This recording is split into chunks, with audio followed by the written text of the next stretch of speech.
Hello my friends, welcome. Today I will show you how to redeem your voucher code in Binance. So guys, firstly, you need to go to your settings. So tap on the top left corner of the screen. After this, you can see we have this little button on the top right screen now.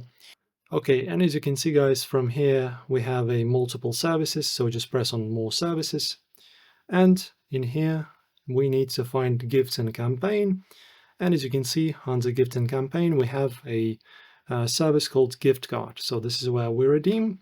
Also, as you can see, effective from 20th July 2023, creating gift cards is limited only to entity accounts with which have passed KYB verification. So make sure you have that. We can close that. And as you can see, we'll be able to enter the card number to check value and status. So just click on that and then you can redeem your redemption code and convert it to crypto or fire it to your accounts. So as you can see, quite straightforward and simple. Guys, enjoy. Hopefully this was helpful. Like the video and subscribe. See you soon.